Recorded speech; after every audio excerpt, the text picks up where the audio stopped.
Welcome back to Brunch with Brian here on NPR. I'm sitting down here with DU presidential candidate Drew Harrilchak. Drew, thanks for being here. Brian, thank you so much for having me. I am a long-time listener, first-time beer on the shower, and guest is a word that we could use. Really excited. I love what you do. Love the brunch. B&B, as the boys call it. Oh, that's cute. That's cute. We're just a big fan of what you do. So excited to talk about some things that really matter to me. Thanks. Before we begin, I would just like to take this time to thank our sponsor, Blue Apron.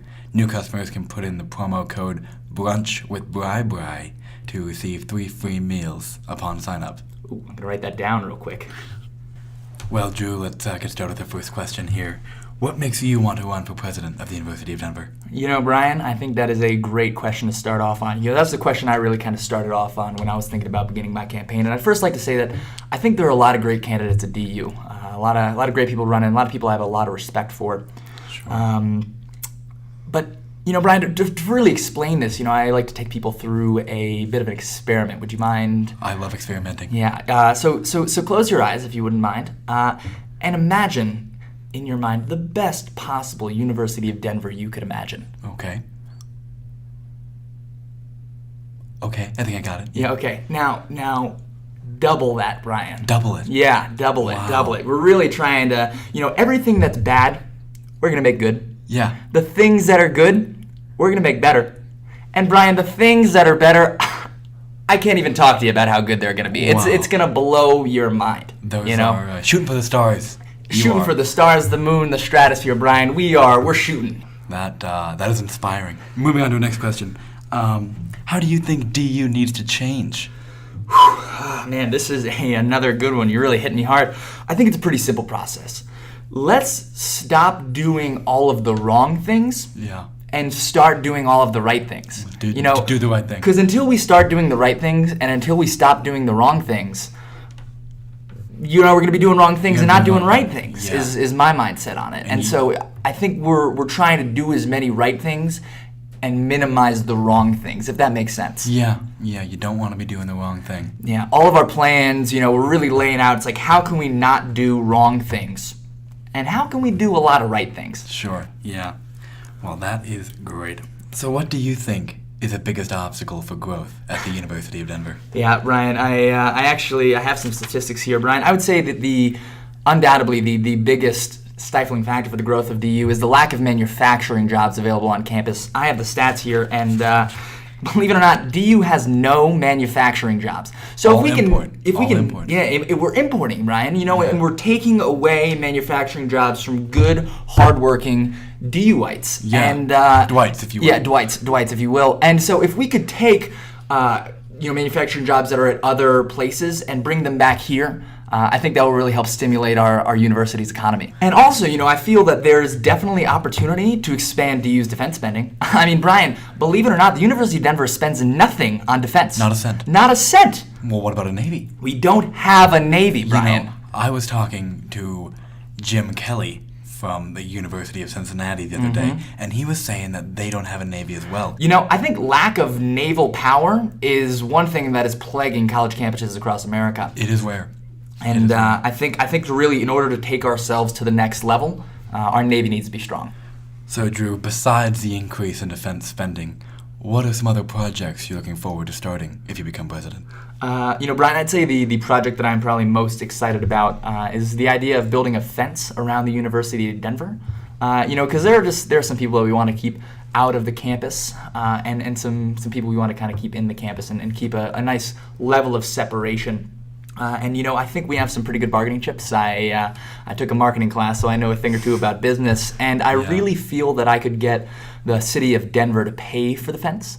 My thought process is, if there's a fence, then there's really no way anyone could get in.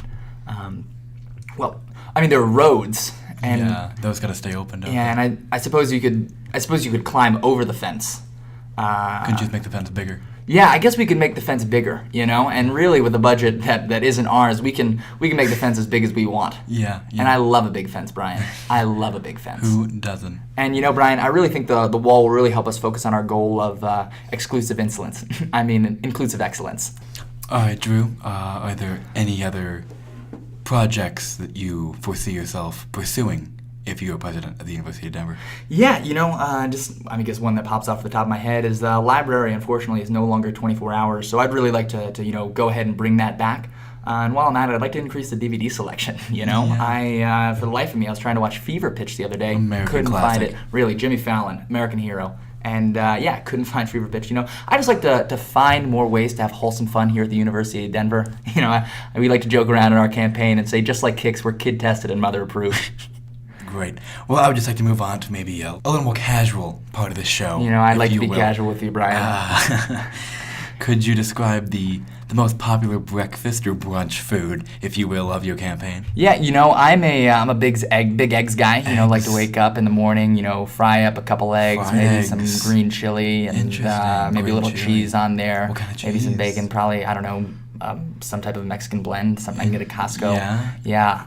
We do have, we got quite a pastry selection. Yeah. I'm not a big Danishes, pastry guy. muffins. Yeah, Danishes, muffins, the whole assortment, maybe even a scone if you're feeling lucky. I bet the interns love it. The interns do love it. We actually have an intern named Blueberry Scone. Blueberry scone. Yeah, loves poppy seed muffins. Yeah, no, I feel that it is all good things to eat. Really, I'm a big fan of what you get in the body is what you get out, and so we make sure our campaign is a very balanced diet.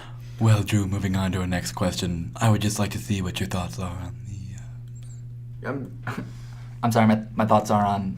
Oh, sorry. Just, your feelings on the recent development with the... what do you think? Brian, I think I know where you're going with this question, and yes, I am a brony. The sound of the gong means it's time for the lightning round. This is called the lightning round, so for those of you unfamiliar with the podcast, this is where I ask the guest a couple of questions, and then they just think of the first word that comes to mind. Yeah, this is one of my favorite sections. I remember the one you had with Keanu Reeves, one of my absolute favorites. He Big is fan of just Keanu. a gem. He is Could a gem. you believe that he owns 28 howler monkeys? I wouldn't expect it, but now that you mention it, I can kind of see it. He's a howler monkey guy. He is a howling monkey guy. All right, moving on to the questions. Drew, first question. What is your favorite 1990s jam? Let Me Clear My Throat by DJ Cool. What would you consider to be your spirit animal? Long Neck Mongoose. What is your most beloved contemporary American novel? The Very Hungry Caterpillar. What's your favorite gluten-free dessert? Not going to say that one on the record, Brian. Was 9/11 an inside job? Absolutely. What fruit would you be? Cactus pear. If you were any crayon in a box of crayons, what would it be? Ooh, I'm going to say goldenrod. Well, this was a pleasure, Drew. Yeah, Brian, absolutely. Good luck on the election, and we hope to see you again here Hey, thank you soon. so much. Thank you so much. This has been Brunch with Brian here on NPR.